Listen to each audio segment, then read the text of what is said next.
Sir thank you so much. And yes మన మిరపకాయని mister Bachchan గా తీసుకురాబోతున్న హరీష్ శంకర్ గారిని ఇప్పుడు మాట్లాడవలసిందిగా రిక్వెస్ట్ చేస్తున్నాం. Good evening everybody. First of all congrats Karthik, great film. కారైక్కుడిలో షూటింగ్ చేస్తాం mister Bachchan. So same production company కాబట్టి అక్కడ స్పెషల్ షో అరేంజ్ చేశారు మాకు. ఈగల్ ఫస్ట్ హాఫ్ చూసి డీసెంట్గా ఉంది, బాగుంది అనుకున్నాను. సెకండ్ హాఫ్ చూసిన తర్వాత మైండ్ బ్లోయింగ్ అనిపించింది. Amazing film. అంటే ఇలాంటి పాయింట్ని ఎంత స్టైల్గా చెప్పడం అనేది మామూలు విషయం కాదు కార్తిక్. ఇదే కథ నాకు ఇచ్చి ఉంటే నేను ఇంత ఇంపాక్ట్గా తీసేవాడిని అయితే కాదనిపించింది సినిమా చేసినప్పుడు. Let me be honest with you. And సినిమా రిలీజ్ ముందు అప్పటి నుంచి కూడా అన్నయ్య ముగ్గురు గురించి బాగా మాట్లాడుతున్నారు. మణిబాబు అనే అబ్బాయి డైలాగ్ చాలా బాగా రాశాడు రా, అదిరిపోద్ది చూడు అని. మణిబాబు కంగ్రాచులేషన్, అప్పుడే మీరు సక్సెస్ఫుల్ రైట్ అనుకున్నాను. ఆ తర్వాత దేవ్ జాండ్, మీ పేరుని ప్రాక్టీస్ చేసినట్టు నా లైఫ్లో నేను చదువులు కూడా అంత ప్రాక్టీస్ చేయలే. చూడండి ఈయన పేర్లో ఇప్పుడు మనం ఎప్పుడైనా జీ అంటాం చూసారా, అలాగే దేవ్ జాండ్ పేరులోనే మ్యూజిక్ ఉంది. ఇంకెవరి పేర్లో అంత మ్యూజిక్ లేదు. దేవ్ జాండ్ అంటేనే అది ఒక సౌండ్ వస్తుంది. ఎక్స్ట్రాడినరీ వర్క్ అండి. నేను పేరు చేసి మీరు తెలుగు రాదేమో, అనవసరంగా పొగిడితే వేస్ట్ అయిపోతామో అనుకున్నాను. మీరు తెలుగు మాట అయితే చాలా రిలీఫ్ అనిపించింది నాకు. ఎక్స్ట్రాడినరీగా చేశారు, super work and congratulations. Long way to go. Karthik గురించి స్పెషల్గా మాట్లాడాలి, ఎందుకంటే తను నీ గురించి మాట్లాడడానికి ఒక చిన్న సందర్భం ఉంది, చెప్తాను నీకు. ట్రిపుల్ మీడియా ఫ్యాక్టరీతో అండ్ నేను ఇప్పుడు మిస్టర్ బచ్చన్ చేస్తున్నాను. ధమాకాకి ఈగిల్కి అసలు సంబంధం లేదు, మీరు చూసుంటారు. అలాగే ఈగిల్కి మిస్టర్ బచ్చన్కి ఏమాత్రం సంబంధం ఉండదు. 3 డిఫరెంట్ వైవిధ్యమైన సినిమాలు మా రవినీకి అందించినందుకు మనస్ఫూర్తిగా నేను విశ్వప్రసాద్ గారికి కృతజ్ఞతలు చెప్పుకుంటున్నాను. అలాగే మా వివేక్ గారికి థ్యాంక్ యూ సార్. డెఫినెట్గా దేవుడు మెయిల్ చేస్తే, వెబ్సైట్లు అనుకూలిస్తే మనం కూడా హ్యాట్రిక్ కొడదాం. ఒక ట్వీట్,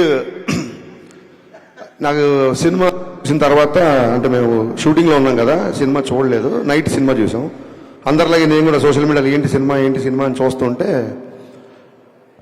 లవ్ స్టోరీ లేదు అని ఎక్కడో ట్వీట్ చూశాను. దీంట్లో లవ్ స్టోరీ ఇంకా బాగా చేయొచ్చు, ఈ లవ్ స్టోరీ ఇంకా బాగా చేయాలో అదేదో అన్నారు. నాకు అనిపించింది, ఇప్పుడు ఏమన్నా టైటిల్ ఏమన్నా ప్రేమ పావురాలు అని పెట్టారా దీనికి? మన లవ్ స్టోరీ ఎక్స్పెక్ట్ చేయడానికి ప్రేమ పావురాలు, ప్రేమ పంజరం, ప్రేమాలు ఏమైనా పెట్టామా టైటిల్? తుపాకీ పట్టుకొని అంత గడ్డం పెంచుకొని షూట్ చేసుకుంటూ వెళ్తుంటే ఇలా లవ్ స్టోరీ ఎక్స్పెక్ట్ చేసామంటే ఏంటి అసలు నాకు అర్థం కాలే బేసిక్గా. మీరు అంటే ఇప్పుడు ఏం మాట్లాడినా మళ్ళీ ఏమవుతుందంటే మళ్ళీ కాంట్రవర్సీ, అదన్నాడు ఇదన్నాడు ఇవన్నీ అనుకుంటారు. మీరు అనుకోవడం మానరు, నేను అండమ్మా అను, అది సరిపోతుంది. అలాగా కార్తీక్ అనే వ్యక్తి గురించి ఒకసారి ఆలోచించుకుంది. క్రిటిసైజ్ చేసే ముందు అన్ని సినిమాలు అందరికి నచ్చాలని లేదు.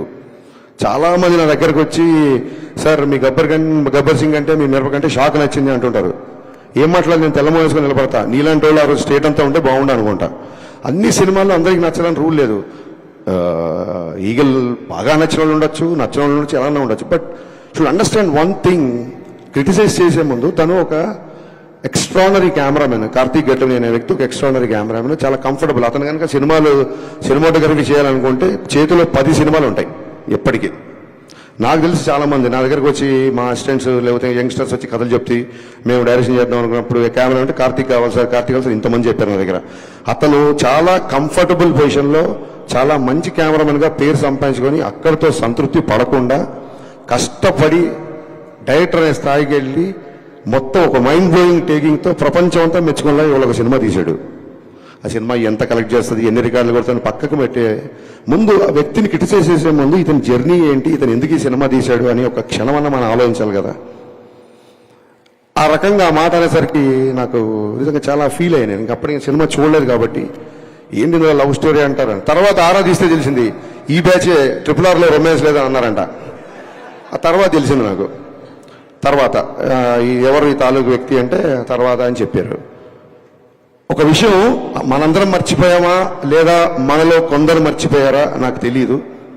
మీకు గుర్తుంటే సంతోషం, గుర్తులేని వాళ్ళ గుర్తు చేస్తున్నాను అనుకోండి. నేనేదో గరికపాటి గారిలాగో చాగంట్లాగా ప్రవచనం మాత్రం ఇవ్వట్లా. వినండి, సినిమా ఇండస్ట్రీ అంటే, ప్లీజ్ సైలెన్స్, ఒక్క మాట సైలెన్స్, మిగతాది కావాలనే మాట. సినిమా ఇండస్ట్రీ అంటే సినీ నిర్మాతలు, సినీ దర్శకులు, సినీ నటులు, సినీ జర్నలిస్టులు కూడా మనం అందరం ఒక ఇండస్ట్రీ. మీరు మా మీద రాళ్ళు, మేము మీద రాళ్ళు వేసుకోవడానికి మీరు ఆ గట్టున మేము ఈ గట్టున లేవు. సినీ జర్నలిస్టులు అంటే part of industry. Please don't ever forget that. మీరందరూ మనం కలిస్తేనే ఇండస్ట్రీ. మీరు పబ్లిసిటీ చెయ్యింది నా సినిమాలు జనాల వరకు రీచ్ అయ్యా అవ్వలేదు కదా. మనం ఒకరి మీద ఒకరు రాళ్ళేసుకోవడం ఏంటి అంటే ఈ థాట్ నాకు ఎందుకు వచ్చిందంటే, నేను సురేష్ కొండేటి మీద ఏదో కౌంటర్ వేసినందుకు నాకు ఒక 200 ఫోన్లు వచ్చినాయి.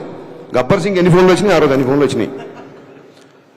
నేను రియలైజ్ అయ్యా, మళ్ళీ వీడియో చూసా, ఎందుకు ఎంతమంది ఫోన్ చేస్తాను వీడియో చూసా. నేనేం పెద్ద గొప్పగా మాట్లాడలా, మామూలుగా నా ఫ్లోలోనే మాట్లాడి అంతే. నాకు సురేష్ కొండేటితో నేను ఆయన సురేష్ కొండేటి నేను కౌంటర్ వేస్తే దానికి అప్రిషియేషన్ ఏంటిది చూస్తే నాకు అర్థమైంది ఏంటంటే, నేను గొప్పగా మాట్లాడలా, అతను చాలా సందర్భాల్లో తప్పుగా మాట్లాడాడు. అతని తాలూకున్న కసి నా పట్ల అప్రిషియేషన్గా మారి అన్ని ఫోన్లు వచ్చాయని నాకు అర్థమైంది. నేను పడగొట్టే ప్యాచ్, పడిపోయే ప్యాచ్ కాదు పన్ను. సో నా తర్వాత అనిపించింది, ఇతను ఎవరు 10 ఏళ్ళ షాక్. అప్పటి నుంచి నాతో ట్రావెల్ అవుతాడు సురేష్ కొండేటి. కరెక్ట్గా లైట్లకి కెమెరాలు మైక్లు అనేసరికి మనం ఆ గట్టు ఈ గట్టు అని ఎందుకు అనుకుంటున్నాము? మనం ఒక ఇండస్ట్రీ కదా, సినీ జర్నలిస్టులు అందరూ మన ఇండస్ట్రీ కదా. I didn't enjoy it. Suresh కొండేటిని ఏదో కౌంటర్ వేసా 10 మంది ఫోన్ చేస్తే నేను దాన్ని ఎంజాయ్, నాకు చాలా బాధ వేసింది తర్వాత ఆలోచించుకుంటే. ఎందుకు అనవసరంగా మనం ఒక ఇండస్ట్రీ కదా, సోషల్ మీడియాలో బయట వాళ్ళు జనాలు మనం చూసి నవ్వుకోవడం ఏంటి అని అనిపించింది సీరియస్గా. మేము ఏ పొలిటికల్ ఎజెండా లేకుండా సినిమాలు తీస్తున్నామని చెప్పట్లా, తీయాలి అని చెప్తున్నా. మేము ఒక వ్యాపారం చేస్తున్నాం. సినిమా ఫస్ట్ కళాత్మకత, రెండో వ్యాపారం. నాకు రాజకీయ పద్ధతి పార్టీలు కూడా నా సినిమా చూడాలని కోరుకుంటా. అన్ని పార్టీల వాళ్ళు, కాంగ్రెస్ వాళ్ళు, టీఆర్ఎస్ వాళ్ళు, బీఆర్ఎస్ వాళ్ళు, బీజేపీ, వైసీపీ, నా సినిమా అందరూ చూడాలనుకుంటా. నేను ఒక వర్గాన్ని ఎందుకు దూరం చేసుకుంటా? నేను దూరం చేసుకునే ఆలోచన నాకు ఎందుకు ఉంటుంది? ఒకసారి నా ట్విట్టర్ హ్యాండిల్ చూడండి. పవన్ కళ్యాణ్ గారు క్లియర్గా చెప్పారు, ఎవరు cinema director stick to cinema. Janasena సంబంధించిన కానీ, లేకపోతే ఇంకోటి సంబంధించింది కానీ, లేకపోతే నా పద్ధతిలో అన్నారు కానీ మీరు ఎవరు రియాక్ట్ అవ్వాల్సిన అవసరం లేదు. మీ పని మీరు చేసుకుంటే చాలా క్లియర్గా చెప్పారు. ఎందుకంటే సినిమా చేస్తున్నప్పుడు ఆ సినిమా హౌస్ఫుల్ అవ్వాలనుకుంటాం. 10 మంది కాదు, 100 మంది, 1000 మంది, 1,00,000 మంది నా థియేటర్లో ఉండాలనుకుంటాను నేను. ఒక ప్రత్యేక ఎజెండా అంటే ఉండదు. నిన్న ట్వీట్ ఎందుకంటే బాధేసింది, అరే రెండో సినిమా చేస్తున్నాడు, మేము ఉన్నాం కదా బండబారిపోయి మీ మాటలకి, మీ ట్రోలింగ్లకి, మీ అన్నిటికీ మా మీద అయ్యండి సెటర్లు, మేము రెడీ. అతను రెండో సినిమా, ఒక అద్భుతమైన కెమెరామెన్ ప్యాషన్తో ఒక సినిమా తీశాడు. ఇలాంటి రేటింగ్లు, ఇలాంటి నెంబర్లు, ఇలాంటి కామెంట్స్ మీకు నచ్చలేదు వదిలేయండి. సంస్కృతంలో సామెత ఉంది, నప్రియాత్ సత్యం అప్రియం. అవతల వ్యక్తికి నచ్చని ఒక సత్యాన్ని కూడా చెప్పదని ఒక సామెత ఉంది. మన ఇండస్ట్రీ కదా, మన వ్యక్తి కదా, వాడికి ఏం మీరు ఆకాశం మీద పెట్టకర్లా. ఏమైపోయిందంటే ఒక చిన్న లైన్ మిస్ అవుతున్నాం. క్రిటిసిజంకి, ట్రోలింగ్కి తేడా తెలియకుండా పోతుంది. విమర్శ వేరు, ఎద్దేవా ఎగతాళి వేరు. ఎవరో సోషల్ మీడియాలో ఫ్రస్ట్రేటెడ్ యూతో, ఫన్ కోసం చేసే యూతో ట్రోల్ చేస్తారంటే అర్థం ఉంది. మన రివ్యూలు కూడా, మన మనుషులు కూడా ట్రోలింగ్ స్థాయికి దిగజారిపోతున్నారు. అక్కడ బాధేస్తుంది. క్రిటిసిజంకి ఎవరు అనరే, ఇక్కడ హరీష్ శంకర్ ఈ సీన్ దగ్గర పట్టు తప్పాడు, ఇక్కడ డైరెక్షన్ బాగాలేదు, ఈ సీన్ సరిగ్గా రాయలేదు. అద్భుతమైన క్రిటిసిజం కదా, క్రిటిసిజం చేయండి. ఎత్తేవా ఉన్న ఎగతాళి స్థాయికి వెళ్ళిపోతుంది, అక్కడ బాధేస్తుంది. ఇవన్నీ జరిగిన తర్వాత ఏమంటారంటే, మళ్ళీ మైకి తీసుకున్నాడు, మళ్ళీ గట్టిగా మాట్లాడంటారు. ఖచ్చితంగా గట్టిగా మాడతాను. 4 ఏళ్ళైంది, సినిమా లేట్ అవుతుందని చెప్పి ప్రొడ్యూసర్ ఇంట్లో కూర్చొని తెల్లార్ల వరకు మద్యం తాగాడు ఒక డైరెక్టర్. ఇతను పవన్ కళ్యాణ్తో బ్లాక్ బస్టర్ తీసి ఎంతకుముందు ఇంకెవరు? ఇది మళ్ళీ ఆడికి ధైర్యం ఉండదు, మొత్తం రాసిన ధైర్యం ఉండదు. ఒక షాడో పెట్టి పెడతాడు, దమ్ముంటే నా ఫోటో వేసి హరీష్ శంకర్ తెల్లార్లు తాగాడని రాయి, దాని తర్వాత నేను కౌంటర్ వేస్తాను. నువ్వు నాకు ఏమైనా ఐస్ వేసావా? నాకు పెగ్గు కలిపావా? ఎరా పెగ్గ బట్టరా అంటే నువ్వు పెగ్గు తీసుకొచ్చావా? ఏంట్రా నీ సోర్సు? పోనీ ధైర్యంగా ఫోటో వేసి రాయడు ఒక చిన్న షాడో. హౌ లాంగ్ అండి? How long we should take all this non sense? I'm asking. ఇప్పుడు ఏమంటారు, ఇంకా మళ్ళీ మొదలు, రేపొద్దు నీ సినిమా కూడా వస్తుంది కదా, నీది కూడా చేస్తావు కదా. మాటకు ముందు ఆ గ్యాప్ వచ్చింది. నేను ఇప్పుడు 2 సినిమాలు షూటింగ్ చేస్తున్నా, ఉస్తాద్ భగత్ సింగ్, మిస్టర్ బచ్చన్. అతి త్వరలో ఇంకో 2 పెద్ద హీరోలతో అనౌన్స్మెంట్ రాబోతున్నాయి, సినిమాలు చేయబోతున్నా. ఇది ఏంటి ప్రోగ్రెస్ రిపోర్టా? మా నాన్నలాగా మీరు నా స్కూల్లో ఏమైనా ఫీజు కట్టారా? నేను ఏం చేస్తాను మీకు చూపించుకోవడానికి? 4 సంవత్సరాలు కుదరకపోతే నా 5 ఏళ్ళు కుదరదు. ఏంటి మీ ప్రాబ్లం ఏంటి? మీ ఇంటికి వచ్చి అని అడుగుతున్నానా? నా రెంట్ కట్టండి అన్నా, ఇంకోటి చేయండి అను. సినిమా లేట్ ఉందని ఫ్రస్ట్రేషన్తో ఇదా? నాకు తర్వాత అనిపించింది, ఎక్కడో చదివా, హరీష్ శంకర్ తాగిన మద్యం గురించి మాట్లాడడం కాదు. మన మన మన మన వాడు ఎలా ఉంటారంటే, శ్రీశ్రీ రాసిన పద్యం కంటే కూడా శ్రీశ్రీ తాగిన మద్యమే ఎక్కువ ప్రాచుర్యం పొందిందని చెప్పాడు ఒక కవి. విపరీతమైన పర్సనల్ అటాక్. మేమేమన్నా గాంధీ మాత్రం చెప్పామో మీకు? మేమని చెప్పామా మీకు?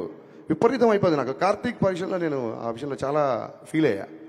రేపు మన సినిమాలు వస్తున్నాయి, రేపు పొద్దున ఖచ్చితంగా పీపుల్ మీడియా ఫ్యాక్టరీ విశ్వప్రసాద్ గారు చాలా ఓపెన్గా చెప్పారు 100 సినిమాలు చేస్తానని. మేము అన్ని సినిమాలు చేస్తామని తెలియదు, ఎందుకంటే మీకు చూస్తున్నారు కదా 3 ఏళ్ళు 2 ఏళ్ళు పడుతుంది మరొక సినిమాకి. సో అన్ని సినిమాలు తీయొచ్చు తీయకపోవచ్చు. ఒకసారి మా గ్రూప్లో, మా డైరెక్టర్ గ్రూప్లో రాఘవేంద్ర గారు ఏదో సినిమాకి 27 years 100 films 150 అనేది పెట్టారు. మేము అందరం కంగ్రాట్ చేసాం. నేను అన్నాను మేము 100 yearsలో కూడా 27 సినిమాలు తీయలేమేమో ఇప్పుడున్న పరిస్థితులు అని చెప్పాను. ఇక్కడ నెంబర్ ఆఫ్ సినిమాలు వస్తాయి. మాలో విషయం ఉన్నంత వరకు మేము నిలబడతాం. ఆయన 100 సినిమాలు చేయడానికి వచ్చిన ప్రొడ్యూసర్, ఆయన 100 సినిమాలు తీద్దాం అనుకున్నప్పుడు ఎన్ని లక్షల మందికి వస్తుందో, ఒక దాన్ని ఏమంటారు, ఒక ఉపాధి వస్తుందో ఒకసారి ఆలోచించండి. సేవ్ టైగర్స్ కాదు, సేవ్ ప్రొడ్యూసర్స్. మనం మీడియా అవ్వచ్చు, మీరు అవ్వచ్చు, మేము అవ్వచ్చు. మేము కంపల్సరీ కాపాడు. 100 సినిమాలు తీసేవాడిని 50 తర్వాత పంపించేశారనుకోండి, మనకే 50 సినిమాలు రెవెన్యూ పోయినట్టు. రేపు మీ సినిమాలు వస్తున్నాయి, రాస్తారు, అది ఇది అంటారేమో. పర్టికులర్గా మళ్ళీ గుమ్మడికి వెళ్దాం కంటే అందరు భుజాలు అనుకోకండి. పర్టికులర్గా సదరు వెబ్సైట్కి చెప్తున్నా, మీరు ఏమన్నా రాసుకోండి. ఎందుకంటే ఈ ట్రోలింగ్లు మీకు కొత్తనేమో. సినిమా పుట్టాక వెబ్సైట్లు పుట్టాక సినిమాలు పుట్టాకే వెబ్సైట్లు పుట్టాయి. మేము ఇంట్లో నుంచి బయలుదేరి వచ్చే ముందు డైరెక్షన్ చేద్దాం అన్నప్పుడు ఫస్ట్ ట్రోలింగ్ స్టార్ట్ చేసింది మా అమ్మ, మా నాన్న. వీడి మొహానికి వీడు పెద్ద డైరెక్టరు అని. ఆ తర్వాత మా బంధువులు, మా ఫ్రెండ్స్, మా నేబర్స్, హరీష్ గారు పెద్ద స్పీల్బర్గ్ అంటారా, సినిమాలకు వెళ్తానంటారా, ఈడో పెద్ద మండరత్నం అంటారా అని చెప్పి అందరు మాటలు అందరూ అన్నారు. ఈ ట్రోలింగ్లు మాకేం కొత్త కాదు. ఇప్పుడు మీరు చేసే ట్రోలింగ్ అసలు అప్పుడు ఏమీ లేనప్పుడే ట్రోలింగ్ చేస్తున్నారు. ఈ ట్రోలింగ్లు అన్నీ మాకు ఎప్పుడూ అయిపోయినాయి. ఎందుకు ఫర్దర్గా కూడా మేము తీసుకుంటామంటే, నేనే కాదు, హీరో అవ్వచ్చు, హీరోయిన్ అవ్వచ్చు, అసిస్టెంట్ డైరెక్టర్ అవ్వచ్చు, మ్యూజిక్ డైరెక్టర్ అవ్వచ్చు, అన్నిటికీ తెగించే ఇక్కడికి వచ్చాము. Just I want make it remind. మీ అందరూ గుర్తుపెట్టుకోండి, అన్నిటికీ తెగించి ఎన్నో సౌఖ్యాలు సుఖాలను త్యజించి ఇక్కడికి వచ్చి నిలబడ్డాం. రేపొద్దున మళ్ళీ అటాక్ స్టార్ట్. నేను మళ్ళీ చెప్తున్నా, సినిమా ఇండస్ట్రీ అంటే సినీ జనరేషన్ అందరూ అని చెప్పి నేను స్పీచ్ స్టార్ట్ చేశాను. లేదు రేపొద్దున ఇలాగే పగబడతాం, ఇలాగే ఆర్టికల్ రాస్తాం అనుకుంటే, మీరు అభిమానించే వ్యక్తే ఒక జెస్చర్ చెప్పాడు.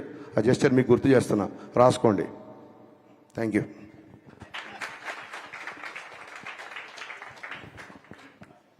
Okay, so thank you so much Harishankar గారు. కొంచెం స్పీచ్